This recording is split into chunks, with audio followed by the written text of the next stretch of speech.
This interview that I just did with Megan Mastro was intense. It was really intense. She went from bad to worse to, by the grace of God, now somebody who is a pro-life speaker. This story was absolutely amazing, but for the first 30 minutes, it just seems like a downward spiral. But before we even start the interview, I think that this video is one of the most important ones on my channel this far. And I also think we talk about some hot button issues. So if you wouldn't mind doing me a favor and just hitting the like button so that this video gets promoted more and more by YouTube, that would be awesome. Welcome everybody. Today I am joined by a friend of mine, Megan Mastro, who is a pro-life speaker, and she has an incredible story that we're going to hear today. I've actually not heard all the details of this story yet, so I'm going to be learning it for the first time with you guys. So without further ado, Megan, thank you for coming on. This is going to be an awesome story. Yes, thank you for having me. Yeah, could you just give us a little bit of background, because this story is something that you've shared with a lot of people, and I think it's had an impact probably on a lot of people's lives. Can you just tell us, what is your story? Where did you come from? How did you end up where you are now as a pro-life speaker? Right, okay, so, where do I begin? I think the reason why why people they're drawing to me when they hear the story, and everyone's so surprised by it because it touches on so many issues going on in our culture. But basically, I do like to take it back to the very beginning on where it starts, like in childhood. So I grew up in Cleveland, Ohio, and I was raised in this culturally Catholic home. My grandma was a devout Rosary prayer. Those grandmas will get you. Yes. Grandmas save more souls than we can count. 100%. It's incredible. Yeah. I attribute her rosaries to my reversion back to the Catholic faith, without a doubt. So we have the Irish side and the Italian side, and very Catholic. So we would go to Mass, and I went to Catholic school, but we would only really pray on holidays together as a family. There was no concept of holy family life. So no, that's something I think is completely just lost on our parents' generation. It's like I don't blame people that are boomer age who didn't live maybe according to the church's teachings in some ways, because that was just, it was gone. I feel like nobody was doing it. Yeah. It's a shame. It's sad because when you do see holy families, you see how beautiful it is and how good and true. And it's like, wow, everyone should have this. We want this for everyone because it's that good, Yeah. So I just gave a talk this past weekend at the Archdiocese of St. Louis, and a lot of what I kind of shared with them is all fresh on my mind. And so what I shared with them was talking about how I had the opportunity in my life to choose between Catholic school or public school when I was 12 years old. I was just out of 6th grade, and I had the choice to do middle school with my Catholic school or at the public school. And I opted for the public school. There was no reason why I wanted to really stay Catholic. I didn't see value in it. I never had moments with my teachers or peers or anything like that. It just seemed like this is what we did, but nobody really lived it out. Yeah. Father Sebastian Walsh makes a point. He has a book about how to keep your kids Catholic. And one of the most beautiful points I think he makes is you have to let your children see how much joy the faith brings you, right? Absolutely. Christmas needs to be a big deal and for the right reasons. Right. And celebrating life liturgically has been such a joy coming into my reversion too, celebrating saints' feast days and things like that. But essentially, so I didn't want to stay in Catholic school. I find myself at this public school, and there's a lot of peer pressure. And what I realized recently is that we hear so much about not to do drugs and not to drink alcohol at a young age. But I cannot recall one teacher or parent or adult in my life talking about the peer pressure to become sexually active. Wow. Yeah, it was weird. I was in a public school too, and yeah, the education we had on that, I remember, oh my gosh, so awkward. They had these people come in and give like a slideshow, and it was weird. It was just weird. But the public school system certainly does not equip you to be ready to be pure at all. No. It's almost the opposite, right? Right. Like it's giving you the equipment that you need to fall down the wrong path. Exactly. It's so backwards that they're teaching about, like, we spent so much time learning about sexually transmitted infections, and never talking about the emotional attachments that can happen, Yep. what's going on with young girls and young boys, like, and even the temptations. I mean, even at my Catholic school sacrament prep classes, like, we should have been talking about those things. Yeah. Which is great because they're doing it here in the Diocese of Phoenix with bringing theology of the body into the elementary school classroom, But we did not have that when I was in elementary school. Yeah. Yeah, and it's something nobody wants to talk about, but if you don't teach your kids that stuff, they're going to learn it from TikTok. Yes. They're going to learn it from YouTube. They're going to learn it from Lord knows where, right? So it's an awkward conversation, but it's something that, one, hopefully if people are living holy family lives, it should be almost obvious. Yeah. Right? But Yeah. secondly, it's a conversation that you have to inform your children about, or else the world is going to do it, and that's not something you want. Yes, and it's not so much a negative thing, like where you can really paint it to kids and show it to kids where it becomes desirable for them. Because I have a friend who is a Protestant and was raised in a devout Protestant family. And for them, her peer pressure was to remain pure. So she had her church group, and to be pure was to be popular and cool. So they cherished their purity, almost making an idol out of it, in one way. So you really have to find the nuance of, like, we are good, sex is good, but it's reserved for the marital, environment, so that we're protecting everyone. You're protecting yourself, but you're protecting that person. Yeah. Yeah, and chastity is the virtue that makes society possible.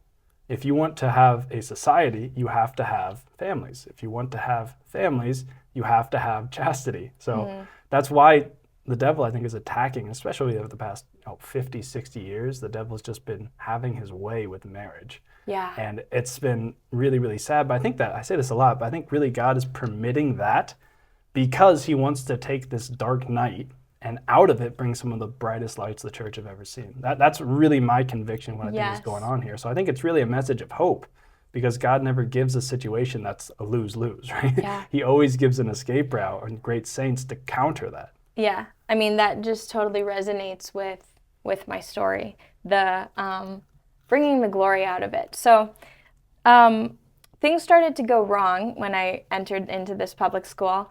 Peer pressure to become sexually active, where it's happening over the weekends with the popular kids in school, going to the movie theaters, things like that. So I ended up eventually becoming pregnant at 16 with my boyfriend at the time. And immediately I viewed it as a problem that needed to go away, wipe my hands clean, let's just pretend like this isn't real. And I just said some of the most, I don't want to judge my younger self because I was still a child, but I can judge the actions, not myself. Right. But there were like heinous things that I said at the time, I was aware that there was a child inside of me. I didn't believe it was a cluster of cells. I knew it was a baby. Wow. Yes. Wow. So that's incredible. So what happens next? Well, I suspected that I was pregnant. So my friend and I, we went to Planned Parenthood, and I got, a pregnancy test through them. And they came back and confirmed that I was pregnant. And just, I remember in that moment, being in that, it was such a small little room, a little exam room. almost like a closet-sized exam room, and it was, she's telling me the results that I'm pregnant, and I'm like, well, what are my options? I was hardened. And the reason why I was hardened at the time, the reason why I was becoming sexually active at such a young age is because there was emotional neglect at home. So my parents, they kind of had a hard marriage, a lot of fighting over money, Yeah. things like that. Very stressed, living paycheck to paycheck. It was just a chaotic home environment, and they were doing the best they could with the resources that they had, with the parenting that they received. So, but they made mistakes as parents. Yeah. I think that's what happens to so many people is they get into these, drugs, alcohol, whatever it might be, sexual promiscuity. And it's not because they're running to those things, but it's because they're running away from something else. They need an escape from the reality that they're living, and that's why they turn to these things. Fulton Sheen has a quote where he says that, it's, to paraphrase, it's something like, no alcoholic loves to drink, they hate something else. Yes. It's like they're hiding from loneliness or from whatever it may be. Yeah, there's just a lot of hurt there in the world. Yeah. So there was pain, and there was anger from that pain. I was just, I didn't feel safe at home. So I was escaping from that. And I also felt just the neglect of, seeking for love in other places, seeking for attention and affection in other places. Yeah. And I was getting that from my, classmates, the boys, and wanting that attention and feeling popular was just such an idol for me as a, middle school, high school girl. Yeah, I think that's incredible though from what you said, because so you would not say that you were deceived or tricked into this or anything like that. It's more like you knew what was going on and you were just in such a bad mindset that you couldn't even comprehend.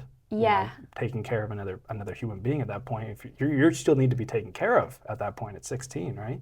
Yes. So I fully recognize that it was a selfish decision. But I do believe still with the nuance that there were levels of deception as well. Yes. There's no way around the deception, I don't think. I think it's a hard take, but I think if you are pro-choice, then you are deceived. What do you mean by that exactly? I think that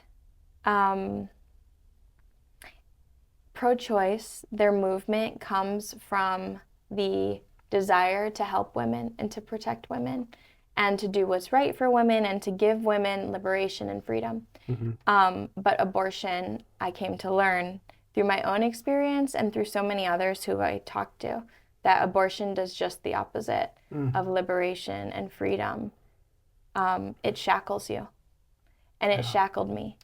So I made the decision to abort. It was just exactly that. I was full of self-concern. I mean, as high schoolers are. Yeah.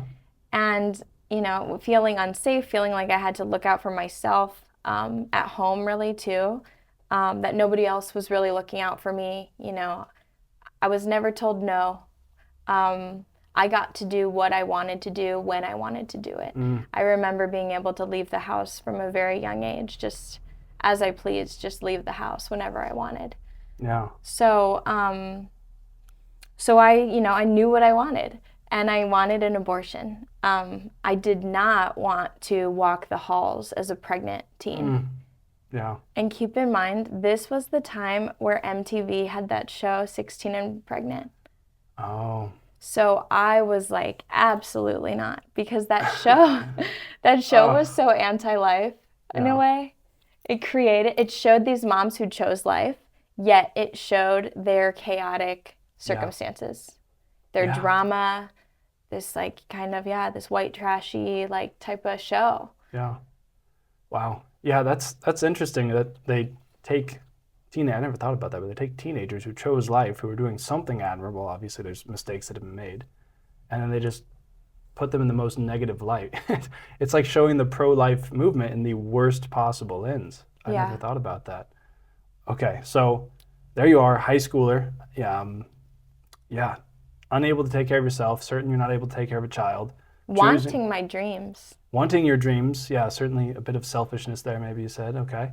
So then what happens after that? How do you continue through high school? And yeah, it just seems like you're the type of person that would be hardened in that decision. And so it's really just an act of God's grace, I think, that he's pulled you out of that. Oh, so yes. what happens next? Okay, yes. So the abortion acted as a catalyst for a downward spiral of my morality.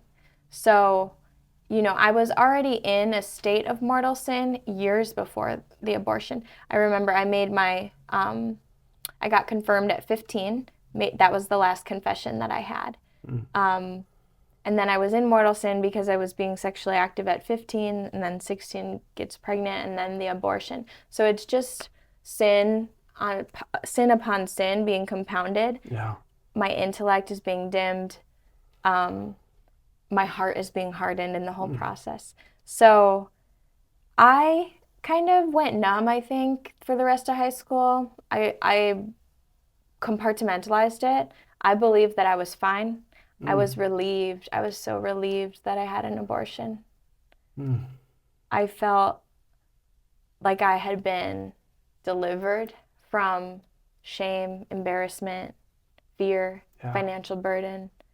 I felt like it was this kind of escape route, and I thought, thank God for abortion, which how horrible when you hear something like that. Yeah. But I thought, wow, like I'm so grateful. I'm so grateful for my abortion. That's what I thought. And so I go into college, and that's what I started to preach. So I was adamantly pro-choice. Wow. You just, I don't, like I said, I haven't heard your story before, but just hearing that, you sound like St. Paul, right? Like, but instead of preaching Judaism versus Catholicism, you're preaching the pro-life, pro-choice thing. So, wow. Okay. So there you are in college, and you're actively advocating pro-choice. Really? And what the heck happens next? Yeah. So, really, I believe, the university system got to me. I went to a public liberal arts school in Ohio. And, of course, equality sounds great. Equality, we believe that all humans have the same equal dignity. So they pull you in, and they start to, feed you the ideology of feminism and Marxism and being oppressed. And I was already in a point of self-pity from my childhood situation and my abortion and, any heartbreaks that I had, boys that had hurt me. I was already feeling self-pity. And the Marxism really just allowed me to drive that home, and the feminism as well. Like, I am oppressed, and it is unjust. Yeah. So I wanted to speak out about the injustice that I felt, that I had been wronged by society, just as the liberal train of thought goes. And so I remember the Me Too movement happened in 2015, and that's when I went publicly about my abortion. I had already shared with a number of friends and personally attested to the fact that I did not regret it, and that I was grateful for it. But is that true? Did you really not regret it? Like, there was no sense of remorse in your conscience at all at that point? No. Wow. I believed that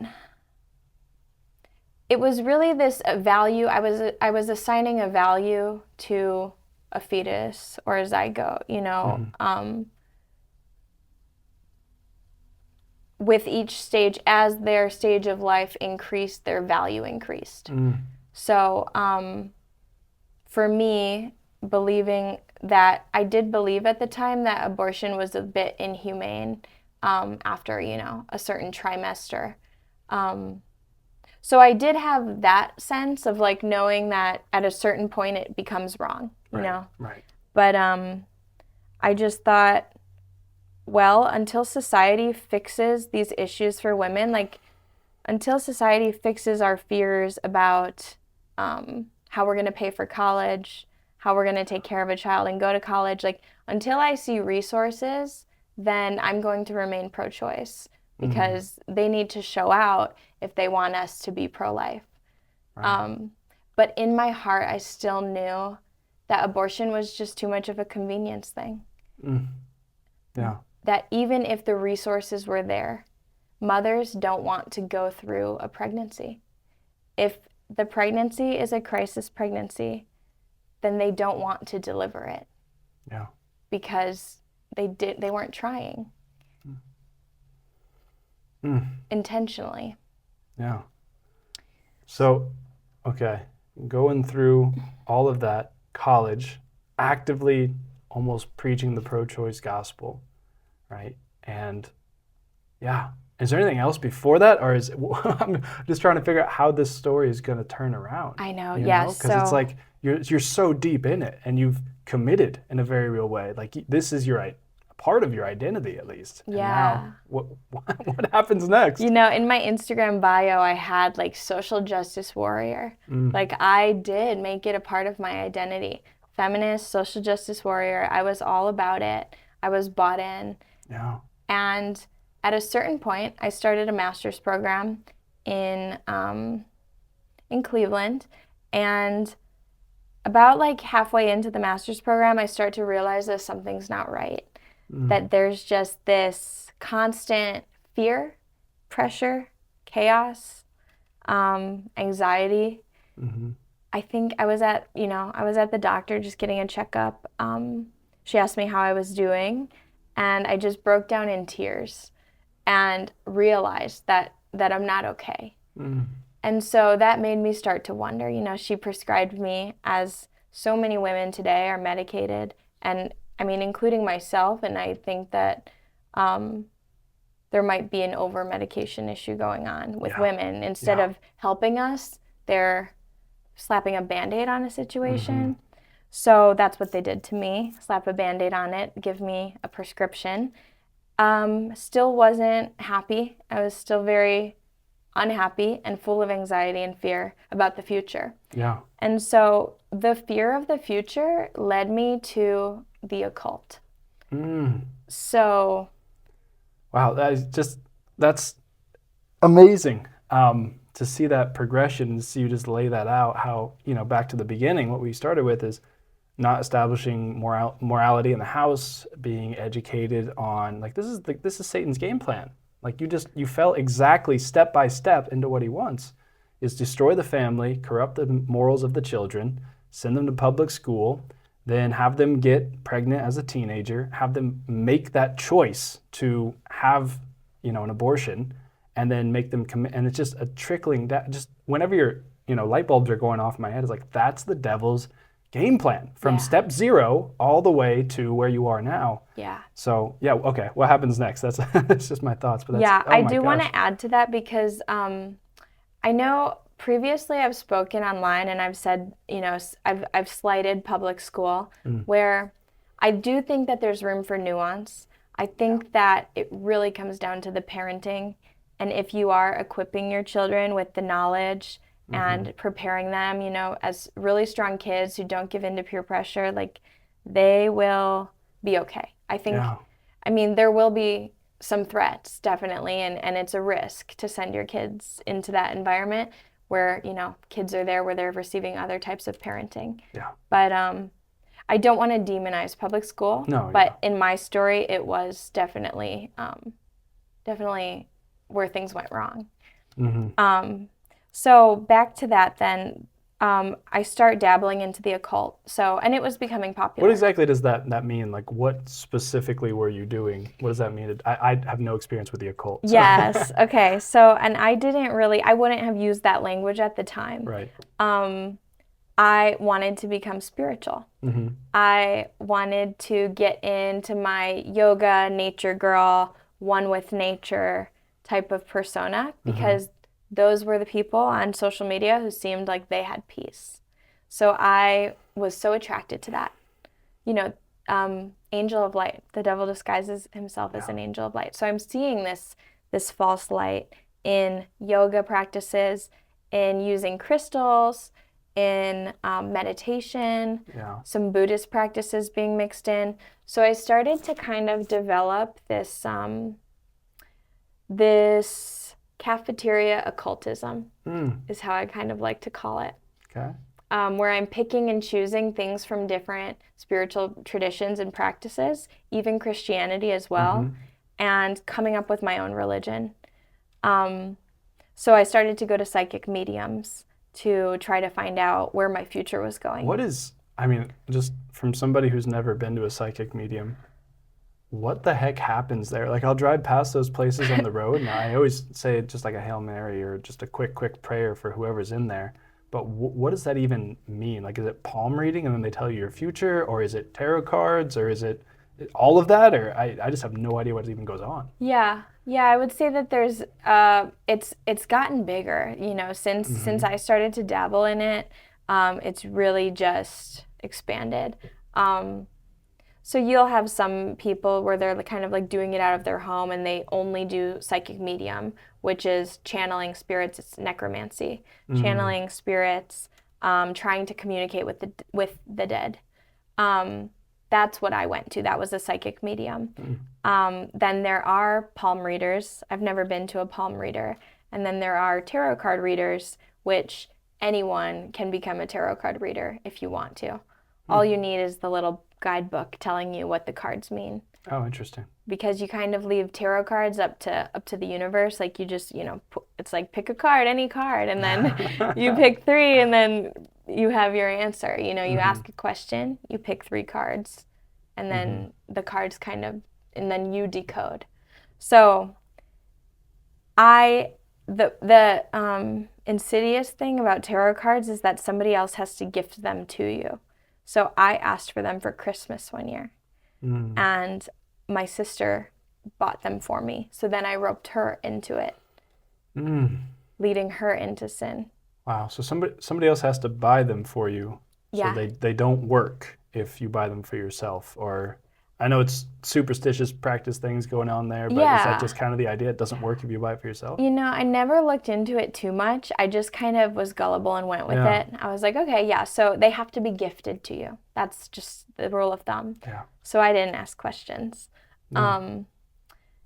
And so what happened then was, so I went to these psychic mediums, and kind of like, it's like therapy. You go to like this nice room with a nice couch, and they kind of talk to you a little bit, kind of gather why you're there, what you're looking for. And then they start almost prophesizing, sharing things. And they are getting, some cases there's frauds, but other cases they are really pulling information from somewhere else. Different realms. Yeah. Wow.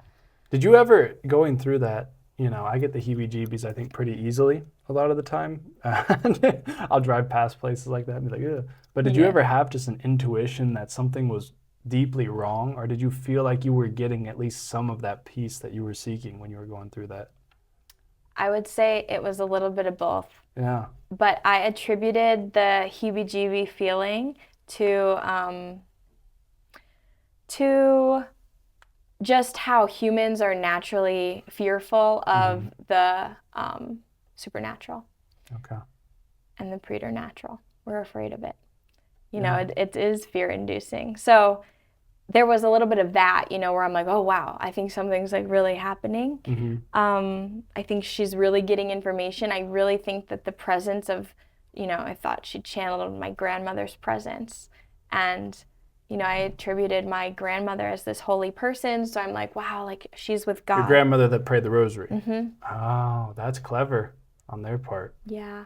So did they ever tell you something like, when you were 6 and you had that red dress, or like, did they ever get really specific with the details as far as what they knew and what kind of made you buy into it?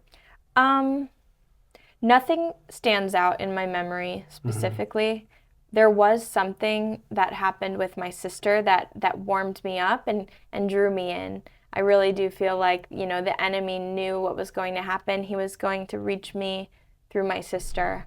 She was leading a workout class one day, and at the end, she was there for a short time, and it was her last workout class. And there was a woman who had been going to her class, for months. and it was the last day. So this woman comes up to her and gifts her a note with a little bag, and like there's a scarf in there. And the scarf that was knitted was the exact same fabric and color of my grandmother's favorite sweater that we buried her in. It was this sage green sweater, knitted sweater. This woman would have had no idea to gift my sister a fabric like that. Wow. And so it was like this like prayer scarf, this prayer shawl type thing that she gifted to my sister, and with a letter that said, your grandmother says congratulations on your coming wedding. And she wasn't yet engaged. So, you know, they got engaged, they got married, and I'm thinking, I was so jealous. I was so jealous that my sister had this encounter with the supernatural. Wow. Okay, that's, oh my gosh. Every you just keep going. I'm just like, oh my gosh, when is this going to turn around? Sorry. I know. No, it's we need to get into it. It's beautiful though, because, you know, in order to really appreciate Jesus as Savior, you have to understand what you're being saved from. And a lot of people, I think, have lives that are a little bit too cushy in a certain sense, and they're too vanilla. You know, they're not bad enough to appreciate the gifts that they have. They're stuck in the middle too much. Yeah. So I appreciate you sharing those details. But yeah, is there anything else you want to add before we get to the the more uplifting part of this story? No, I think. So then, yeah, what happens next? So eventually, well, I've shared in other places, so you know, there's more details in other videos to fill in the blanks a little bit. But I ended up coming out to Arizona to start my PhD program, and I started dating an atheist, and then I questioned everything I knew about spirituality when I'm dating this atheist, and I started to become atheistic. And then I also thought that I had manifested him and kind of like, you know, got the universe to work in my favor to send me this man who had everything, all the superficial things that I was looking for. He checked off the boxes, and we fell head over heels, and almost, you know, I made an idol out of that relationship, and brought him home to Thanksgiving and Christmas with my family. And I, you know, commanded my family that we would not be going to church that Christmas. So we didn't go. I said, we will be doing a Buddhist meditation for Christmas. And your family was just like, okay, fine, have it your way. That's cool. They didn't fight at all. They just went with it. Yeah. Wow. Yeah. Some kind of hardness in me ended up like the fear that I felt in my home growing up. Eventually I had a shift where I thought, I'm taking control now. And I kind of seized this role of power in my family, and I started to exploit my parents' inability to say no to me. So I started kind of calling the shots at home. Wow. Yes. Yeah. So sorry, I'm getting into it. No, continue. Okay. So this boyfriend of mine, this atheist, Yeah. we had been planning to have kids and get married. We were planning for an open marriage where we would have multiple partners. And he suddenly broke up with me out of the blue. And because I had made such an idol out of that relationship, it felt like my world just collapsed and crumbled. And I consider that as the moment that God brought me to my knees. That was rock bottom. Yes. Wow. Okay. Because he broke up with me for my morality. Wow. An atheist broke up with you for your morality. Wow. Okay. Okay. Yeah. Yeah, powerful when you put it that way. Yeah. So with that, you know, I thought, this is the Christian God who did this to me, wanting to blame something or someone. And I thought, wait a minute, but I'm atheist. What do I mean the Christian God? So I realized, you know, I had been lying to myself, telling myself that I don't believe in God. But I knew that this was, you know, the triune God in my life. Yeah. And I was not happy with his intercession in my life, but interceding really. Eventually, you know, that breakup really led me to a place where I turned back to spirituality, which eventually led me to Christ, because it was at got into drugs for a little bit, and I was doing psychedelics and getting into back into that New Age practice, occult spirituality, where I was doing spiritual rituals in Ecuador, Native American rituals. Okay, so hold on. You were doing Native American spiritual rituals in Ecuador. So what does that mean? Like, do you go out into I'm thinking of rain dances. It's probably not rain dances. I don't know what that means. Can you just explain what exactly Ecuadorian spiritual, what does that even mean? Yeah. Well, it was shamanic. There was a shaman, Okay. a female shaman, who was pregnant, and she was kind of leading this retreat, and there would be singing and chanting. It was in Spanish, and I speak Spanish, so I was just really feeling connected to it all. We did different practices, like they have this like a smoke hut, it's called a temescal, I think, and it's you snort tobacco powder. Okay. And they say that it's a masculine spirit that you're inviting into your body, and really weird stuff. It makes you nauseous. People are throwing up around you. It's really disturbing. But it has become glamorized, where people with money are flying out to go do these things. Wow. And they're seeking healing in it. And that's what I was seeking. I was seeking healing. And that's where I encountered Christ. In one of those huts specifically? Yeah. Was it like some sort of manifestation, like he appeared in front of you, or was it just a silent voice in your heart? Or like, what does it mean that he appeared to you in that way?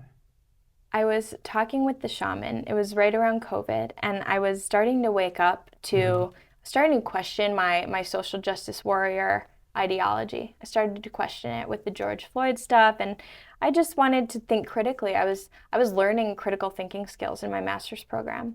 So that really actually helped me come to faith. And what happened was I was talking with the shaman about the presence of evil in the world. Like I sensed the greed, I sensed the power, the lust for power and greed in our society. You hear progressives talk about capitalism, the evils of capitalism all the time. What they're really talking about, it's not capitalism that's evil, it's greed and the lust for power that's evil. Yeah.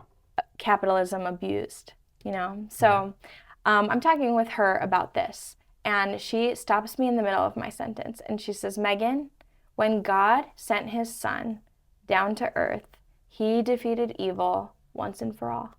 And when she said this to me, I received a deposit of faith. My soul recognized it as true. I had heard it my entire life growing up, like, Jesus is the Son of God, Jesus died for our sins, Jesus saved the world. But for some reason, in that moment, she's telling me that God sent Jesus to earth to take care of evil. It rang true, and my soul was filled with joy. Okay, this woman was a shaman, so Yes. not Catholic, not Christian, probably some sort of synchronist religion if she recognizes that God has a son. Absolutely. And from that woman, that's who you first heard the gospel from, or at least first received the gospel from.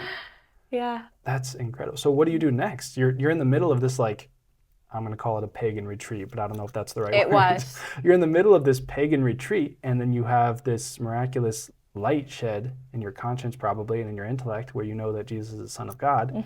What do you do from there? I really was filled with joy the next day. Wow. It was amazing, but my soul was opened up because of all of those pagan practices. And, I always wonder and I fear that sharing my story will lead people to get some ideas and think, wow, she encountered God using psychedelics, so I'm going to go do that. Yeah. It was only a mercy that that God reached me there. I would never encourage anyone to use psychedelics or any spiritual practices aside from Catholicism. What is in the realm of Catholicism, to seek God, because we have the whole truth. Yeah. So there's no other place to go but to the Catholic source. But essentially, I opened up my soul to all of this, like I made my soul vulnerable, spiritually vulnerable. I was going through what I thought was culture shock in Ecuador, but it ended up being, a little bit of both, some culture shock and some spiritual attacks.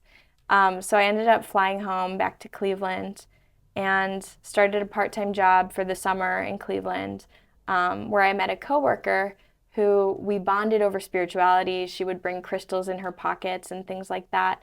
And then one day we're talking in the elevator, and she shows me a TikTok of this girl who had been doing the practices that we were doing, and her blood vessels broke in her eyes, and she had to be delivered through like an exorcist. Wow. So my friend is telling me, like, Megan, Catholicism is the truth. Like, so this friend was also misguided. So the Lord used misguided people to evangelize me. Wait, so this woman who was speaking to you was Catholic? She was. But she was using crystals as well. And Yes. she's telling you that Catholicism is the truth, but also using crystals. Yeah. This is amazing. This is just like a testimony to how you don't need to be perfect to preach the gospel. And God can use even the conversations or things like that you think don't go well. I've had several people come up to me. One man actually told me that something I said caused him to reverse a vasectomy that he had. Wow. I was like, I don't even remember that conversation, but something I said stood out to him, right? Yeah. So it's just amazing that The God, Holy Spirit, yeah. He writes straight with crooked lines, right? That's Yeah. incredible. Okay, so Yeah, these people. Okay. Oh, sorry. No, go ahead. These people are so confused, and God is using these, misguided, confused people to lead me to Him, to lead me to the truth. Yeah. So eventually, I had already believed that Jesus was the truth, the way, the truth, the life. But I was not sure whether it was Protestantism or Catholicism.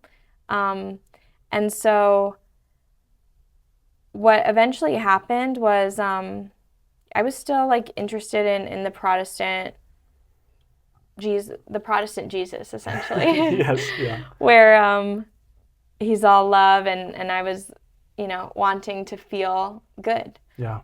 Feel forgiven and not needing any institution to tell me what to do. So I had a shoplifting problem at the time.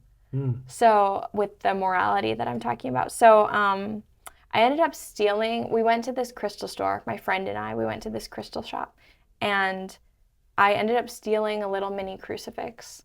From a crystal shop? Yes. So these shops. They sell crucifixes. Yeah. I have no experience with this, so I'm just mind blown. This is the thing, is that what most people are doing, there's a spirit of confusion going around. And what most people are doing is taking this cafeteria occultism, where they're cherry picking from different faith traditions. And a lot of them cherry pick from Christianity. Because the worldly version of Jesus, the Joel Osteen version of Jesus, is what people want. Somebody who will never tell them no and give them whatever they want. Yeah. It's also just with, in St. Thomas talking about the faith, the virtue of faith, he says you have to receive the faith whole and entire and not at all, right? So the devil's perfectly fine with you being 99% Catholic, so long as you deny the Immaculate Conception, or so long as you deny the Assumption, or the whatever doctrine you want. Yeah. So a cafeteria Catholic is really no Catholic at all. You either take the faith whole and entire, or not at all. Amen. And that's it. That's it. Yeah. So that night, after the day that I stole this little crucifix, I decided I wanted to go out, take my psychedelics, and go and meditate in the woods. Okay, interesting night planned, yeah. Yeah. Wow, okay. So that's what I did, and I was, the drugs started to set in, and I'm starting to feel connected with nature, and and then I started to think the evil started to seep in. My morality started to crowd things, and there was some negativity coming in, and it was kind of starting to get scary. And I was getting convicted about the things that I had been up to, the things that I had been doing, the fact that I am here with this little crucifix that I stole, you know? So it's like, Yeah. I think that detail really, like, the Lord is like, okay, Megan, like, we're going to stop now. Like, it was almost like I was being sat down, like an intervention, me with the Trinity, and God convicting my soul and coming to me in that place, in that moment, and saying, I'm calling you to follow me. Yeah. It's time that you follow me now. And you have to change from your ways. He was calling me to metanoia. And he said, like, this is done. You follow me now. I will show you how to live. I will teach you the ways. You will follow my ways, and I will lead you, you know? Yeah. And it was, you know, it was kind of scary. I'm like, what is this? What is this voice, you know? This Whenever you say voice, do you say like audibly or just an interior sort of voice? interior, Yeah. clear, though. Yeah. Like a lightning bolt, like a shooting star coming into my mind, like a thought. Like thoughts they were not originating from me. And that's why I think, wow, like what is this voice? Because I know it's not a thought that originated from my person or my being. It's a thought that came from somebody else. So,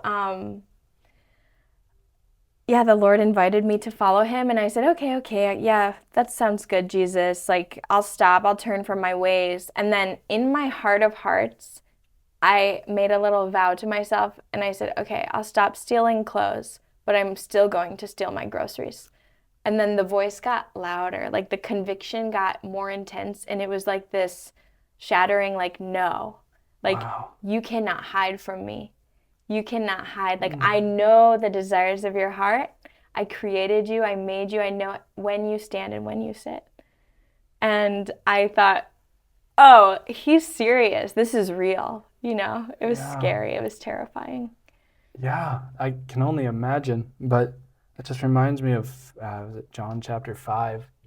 Jesus walks up to the paralytic, the man by the pool, and he says, do you want to be well? And the paralytic doesn't say yes. He starts making excuses. And then Jesus steps in and says, no, be well. Take up your pallet and walk, right?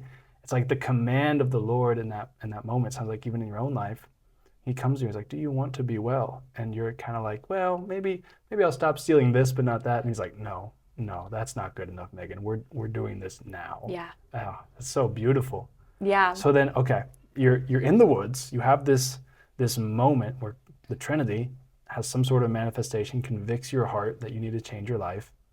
And then what? Do you just walk home and go to bed? Or what do you do? I texted my parents Yeah. and I said, I'm done with my ways. I said, come pick me up.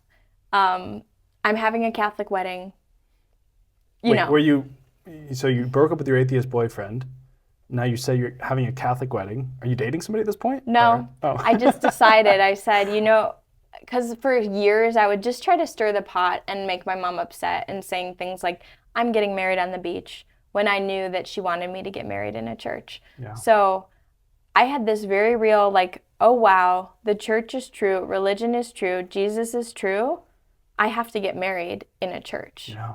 So, you know, I was telling my mom, like, that was my way of telling my mom that something has shifted in me. I'm no longer getting married on a beach. I'm getting married in a church when the time comes. God. And I went back to Phoenix after that. It was the end of the summer. I went back to Phoenix. My mom came out with me to just help me get settled. And my mom discovered the ASU Newman Center and told me about it. And so I was like, yeah, Mom, like, wasn't ready to really go back to church yet. I was looking into the Protestant churches, kind of thought that the Catholic Church was stale and full of just boomers, you know? Yeah. I didn't know about traditional churches where there are tons of young families. So many. I had no idea. The cry rooms are annoyingly full. I Yeah. have 2 kids now, so I can say that, but it's a beautiful problem to have. But there's so Yes. many young people there. Where children make up half of the parish body, you know, it's amazing. I didn't know that existed. So that's why I was seeking Protestant churches, because I thought, I want to find people my age. I want to like relate to people. who also believe in Jesus. Yeah. And, eventually I returned to the sacrament of confession. And, after my mom had gone back to Cleveland, the Lord was convicting my heart still. It was time that I had to go back to confession. Yeah. So I'm at the ASU Newman Center, and I go and I pray, "Bless me, Father, for I have sinned." It's been 12 years. And Ooh, God bless that priest. What was his reaction to that? It's been 12 years, and then you go through, that's a laundry list. 12 years worth of going into the occult and all this stealing and all that. I'm sure priests get that fairly often. They're not allowed to talk about it. But just how did the priest even handle that? Yeah. It's kind of shocking. Yeah, I've heard priests talk about those moments when they do get, a penitent who has been away for a while. And it's just always like, yes, like that Praise God. that they've caught a big fish, like that they're fishers of men and they've got a big one, So the priest, the first thing he said to me is, "Welcome home." But my eyes were, welling with tears because I knew that I had to confess my abortion. That was the thing that I knew that the church did not agree with. It was really what kept me away from confession, was fear of what kind of reprimanding I would get from the Catholic Church, from the priest, what kind of shame. I had such a negative perception of the pro-life movement. Yeah. I thought I had that image of you see those, there's a Baptist stereotype. No offense to any Baptists, but it's like they're holding these bloody signs saying you will go to hell, and it's like, well, that's the pro-life movement. I'm going to turn this way. They seem a little crazy and angry, and I don't want to talk to people who are crazy or angry. Yeah. So. Yeah. Yeah. What do you think, what would you say to somebody maybe who has a friend, sister, relative who's in a similar spot to where you were, where you are adamantly pro-choice? Maybe you're partially deceived, maybe you're also partially just recognizing how convenient that whole situation is. How should you approach somebody who is where you were? What do you do? You leave with mercy? Do you, maybe grab one of the Baptists and ask if you can borrow their sign? What do you do? Yes, yeah, good question. And this is what I recently spoke about over the past weekend. That I realized that once I had come back to the church, I had a conversion from pro-choice to pro-life, and it was a gradual conversion. And there was a point where I realized that the veil was removed from my eyes, and I saw that the pro-choice side is what is oppressing women, what is hurting women, what is offensive to women, objectifying to women, what is racist, what is sexist. Abortion is what is oppressing women. And I couldn't believe this truth. I was shocked. I thought pro-life, I thought they only cared about babies.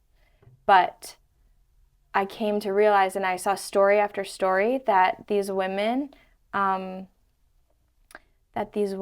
suffering from their abortion, that their abortion was not a solution to their problems, but that it created problems and it wreaked havoc in their lives. It created chaos. And I saw it, and I saw it in my own life. I looked back and I thought, wow, I am a victim to abortion. I'm not just a perpetrator, but I've been led to believe that this procedure would set me free, would help me achieve my dreams.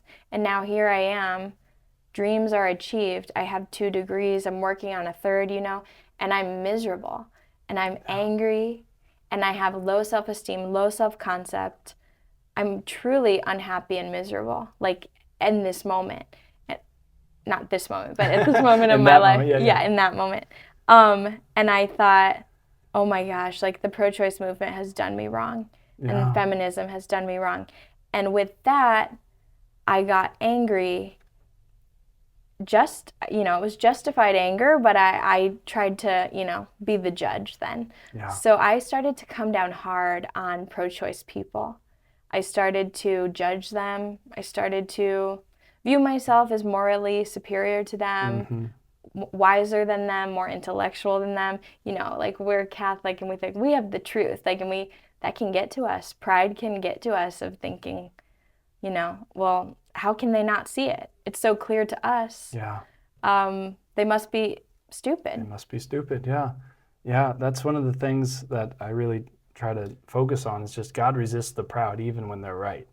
Yes. I think especially when they're right. But one of the things that I've just been meditating on, it's October while we're recording this, and it's a month of the Rosary, so I've been doing all sets of the mysteries every day. And if anybody wants to join me, I highly encourage you. It's well worth it. But whenever I get to the third sorrowful mystery, the thing that I've been meditating on is just the eyes of Christ, the face of Christ, whenever they remove that veil after they've been spitting on him and hitting him and mocking him and saying, who is it that struck you? Prophesy for us, Lord, right? Mm-hmm. King. Mm-hmm. And just seeing his eyes in my imagination and seeing him looking directly at these men, looking directly at me, and not wanting to use, not wanting to get vengeance or get even, just wanting to love and to forgive. And yeah, just the face of Christ in that moment is one of the most powerful images in my memory and imagination right now. Mm-hmm. And I feel like that's, I don't know, maybe you agree with this to some extent. You referenced specifically the Trinity appearing to you, but I feel like at some point you had to just see Christ's face in your heart, just saying like, come home. Yes. Just come home. Well, funny that you mentioned that. So, to answer your question, how do you talk to a pro-choice person? Yeah. I think that it is through mercy, that it is through gentleness, it's through non-condemnation, just walking with them and learning how to listen, the art of listening, validating their concerns, and not trying to prove them right, not feeling like you need to discount their claims right away. Silence really says so much. And our peace really, really says so much, that they can insult our worldview and that we can maintain a sense of peace and be, unafflicted by their outrage against what we believe. Yeah. It says something. And so just kindness and walking with them is really, I think, the way that starts to probe their hearts a little bit, start to ask some questions about, well, like, they seem like that they have more peace than I do. Like, I'm all worked up about how I hate the pro-life movement, but they don't seem to be so worked up about how they hate pro-choice. So I think that when we have animosity and anger towards pro-choice, we're doing harm to the pro-life movement. Yeah. Well, it's like St. James in the scripture says, resist not one who is evil, right? And it's like, it's not saying don't fight against evil things, but he's saying don't rise yourself up to be the judge and to condemn the wrongdoings of other people, right? You got to stay in your own lane and pray and humble yourself. Yeah, but I think that, staying cool, keeping your cool is half the battle. Yes. Because if you're the one, if it's an argument, even if you're right, if you lose your cool, you lose, right? People that are defending the truth have an added obligation where we have to not only know the arguments, know how to defeat the counter arguments, know all of that, but we also have to represent the truth in a way that's inviting, or at least not going to be a turnoff to somebody else. So even if you're right, if you lose your cool, you lose, right? Exactly. Yeah, the point that you say about being a turnoff to somebody else, I think that's just huge. When we say our slogans like, abortion is murder, or baby murderers, or just, all life matters, any slogan like that, they hear that and we've lost them, It's gone. Yeah. But you brought up Jesus. And it was in my confession is where I encountered Jesus. Because the priest, I'm expecting this reprimanding. I've been away for so long. I've been in all this sin. I'm like, oh gosh, what's he going to say? He said, welcome home. And I'm like, yeah, that's nice. But like, what's my penance, And he said, for your penance, why don't you go to the Adoration Chapel and just talk to Jesus for a little bit? And I thought, what kind of priest is this? Oh, man. I thought, doesn't he take his job seriously? Yeah, did you not just hear that? Yeah. Don't you know the things that I've been up to? I just told you everything I've been up to. Yeah. And I even told him in that confession, I wasn't fully contrite. So I told him like, well, I'm still going to hold on to this sin, but but I'm sorry for these ones. And You told him that? Mhm. Wow. In the confession, he was so gentle, so patient, that non-condemning, not having the urge to correct me or tell me truth, but just to receive me in the broken place that I was in the confusion that I was in, to receive me and then point me to Jesus. And I said, "Where's the Adoration Chapel and what is that?" And he, showed me the way, and I'm in this Adoration Chapel, and it's the first time that I'm seeing like Jesus in the Blessed Sacrament. And it was ultimately the Eucharistic miracles that really prompted me to go to confession in the first place, because I thought, okay, well, I think the Eucharist is true based on these scientific evidence, and I'm a researcher, so I'm like really digging into it, and like it seemed credible to me. So that's how I got to confession, and then here I am in front of the Eucharist, the thing that brought me back, and I was kind of bummed out that I didn't have some kind of harsh punishment. Yeah. And then I realized that, what I was expecting was what Jesus received on the cross. That's what I deserved. But the priest's penance was an example of the Lord's divine mercy. It was such a profound witness to God's divine mercy that the Lord didn't want to reprimand me. He didn't want to punish me. Yeah. He just wanted me to be reconciled to himself. Wow. I can only imagine what that must have been like, just in adoration, kneeling, sitting before the Blessed Sacrament. I mean, you had to be just gushing, right? At that point, there's just so much joy and peace that I'm imagining you're experiencing at that point for the first time too. And you've had glimpses of it maybe with some of these experiences, but it's like for the first time you have something that's going to be stable and lasting, hopefully. Yeah. Oh my gosh, yeah. And at that point, people had seen my transformation on social media, where I had gone from pro-choice to, anti-racist, social justice warrior, feminist, and then they see like my waking up, where I'm starting to become a libertarian. And they're seeing this transgression, and I end up Catholic, and people are just thinking, oh, like Megan's just on her next phase. But this is the end. Yeah. I found home. I found a cultural community that I've been looking for. I found the truth, and it's a precious gem. It's priceless, our faith. So there is no going back. There's only going further up and further in, Praise God. That is beautiful. Maybe we could we've been at this for an hour. Amazing, amazing story. Maybe we could just close here with, if you could just give a word of just encouragement for people, because some of the people watching this, everybody watching this has some sort of a past. And one of the things I try to do on my channel is just emphasize what Jesus says in St. Maria's Faustina's diary is, the greater the sinner, the greater the right they have to my mercy. Can you just say, what would you say to somebody who feels like, I'm lost, I have no hope, there's no shot for me? Like, what would you say to somebody who's struggling with despair because maybe they've had an incredibly horrible past? Yeah, I think I would point them to the Good Shepherd, the one who goes after his sheep.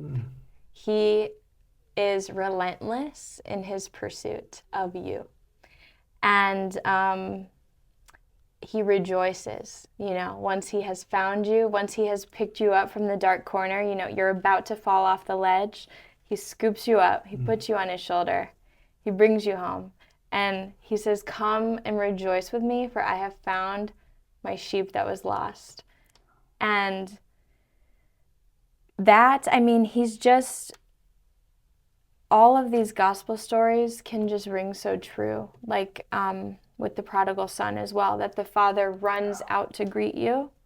And, I thought there can be a lot of despair, thinking like, I have an attachment to this sin, I'll never get out of this, I'm being plagued, I'm being oppressed. Well, I would encourage them to look into what the life of the Spirit is, what it's like to be living in the life of the Spirit. Because there is a Protestant messaging that's attractive to us that I think gets lost on Catholics, and I'd like to see Catholics talk more about it, is the the fact that Jesus did die for our sins, which puts us in a place where we don't have to be shackled anymore, where we have all the graces necessary to overcome our passions through what he did on the cross, through his grace. It is only through his power, I can do anything through Christ who strengthens me. And so it's just really praying, asking for deeper intimacy with Jesus, asking for him to deliver you. Because there's really nothing you can do but pray and wait for him, and he will come. And he will bring you back. He will reconcile you to himself. That's what I think. Amen. Yeah, so last thing maybe here is with the election coming up in November, and this obviously being a very, very hot button issue, just what should people do moving forward based on your experience? What should people do coming up in November? How should they behave? And just can you talk about that a little bit? Yes, yeah. So I think nuance is really important.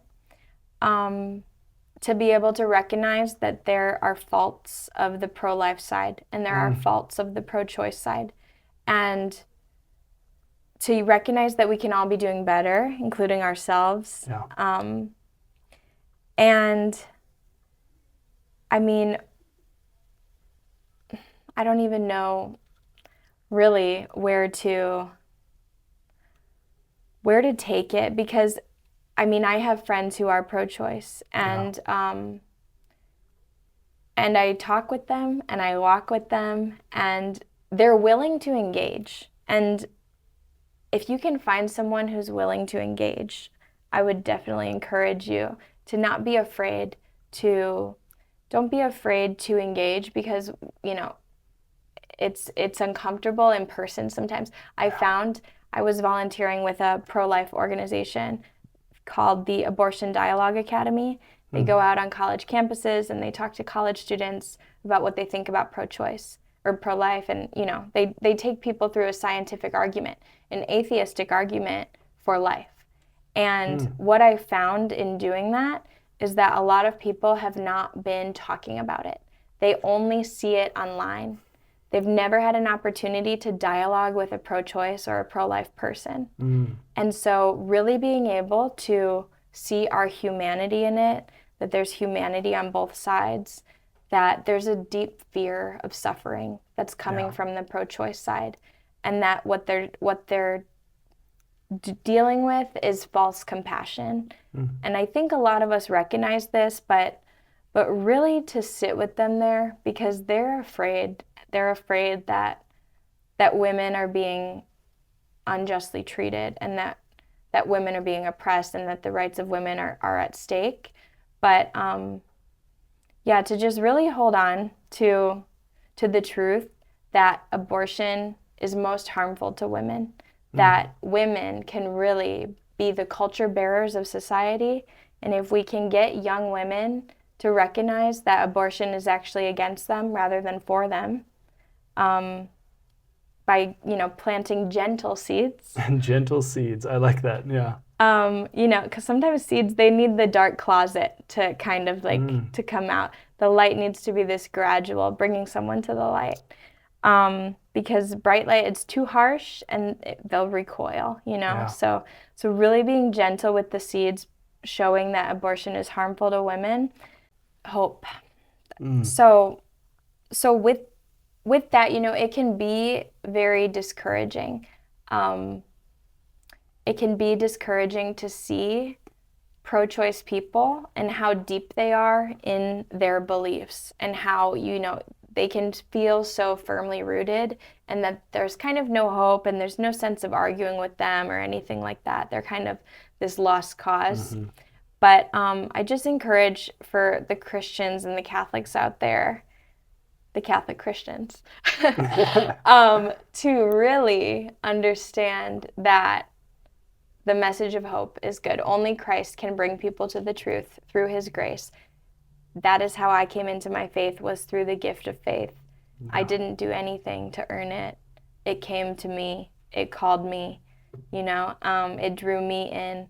So there can be more women like me. That's the message. That's the hope I want to promote, is that a lot of these people who might seem like lost causes to you, 3 years from now, my conversion was 3 years ago. Wow. So 3 years from now, we can have new rebirth, revitalization of souls that are buried in mortal sin and the dimness of sin, bringing them to the light, and then they can become, they can speak like how I'm speaking and share the truth and share their stories. Women who have had abortions and women who haven't, but just women who can finally recognize that abortion is damaging to women. Yeah. Somebody once said that hope is hearing other people's experiences, right? And I think that God takes people from the depths sometimes and pulls them out to make them an example. Just listening to your story, you just strike me as kind of like the pro-life St. Paul in a certain way. Yeah, I really resonated with St. Paul because Yeah. I was happy that you said that because, my fiance and I, we were thinking about getting married on the conversion of St. Paul because him and I have both had dramatic reversions to our faith. And so we thought that would be a good symbolic day. But I remember thinking that, am I going to be punished? Like, is there going to be a black mark on my soul forever because I had an abortion? And really struggling with that question. And my only hope was St. Paul because I knew, I was a perpetrator. I murdered the innocent. I deprived my child of life. I rejected the gift that God has given me. And it was so deeply offensive and wounding to God's heart, not in the way where our culture scoffs and is like, oh, I'm so offended, but where you knit somebody together in somebody's womb and then you gift them this beautiful soul and then they say, no thanks, I don't want it. And it's that type of rejection where you worked on a gift for somebody and they reject it.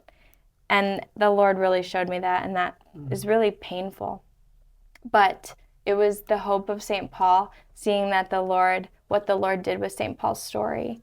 And, I have a inclination to write. I'm a writer, so I hope to write, a book one day, maybe a couple books on these topics. Please do, because you have an incredible story, and I think a lot of people need to hear it because, people are just going to listen to your story and be like, okay, well, if she can do it, I can do it, right? If she can do it, I can do it. Yeah. And that's what God, I think, wants from your story is to use you to inspire, especially young women who are healing from this, to bring them back to Christ, Yeah. And knowing that nobody is too far from the Lord's mercy and that, no sin is too far gone. No number of abortions is too far gone. That the Lord, he just wants to be reconciled. I know that women who are post-abortive have struggled with, post-abortive stress syndrome. It's a type of PTSD.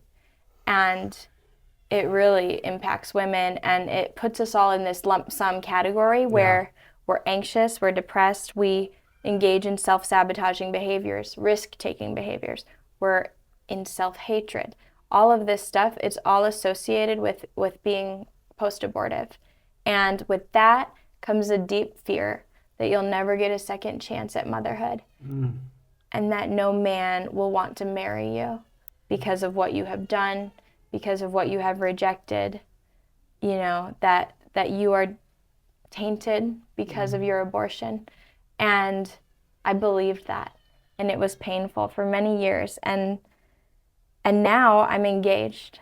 And there's hope. And I have a holy man who I met. I call him my Saint Joseph. I think every woman has a Saint Joseph out there for her that God has destined for you if you are called to the vocation of marriage. Yeah. And we're going to be getting married at the Chapel of the Most Holy Rosary, which just ties in the whole story with my grandma's rosaries, praying for me. And now Our Lady, Eric and I, we both have a devotion to Our Lady of Fatima, who is Our Lady of the Rosary. Yeah. And so, you know, she's been such a grace. So also to any women struggling with impurity, chastity issues, abortion, anything like that, any shame, like turn to Our Lady because she's so gentle.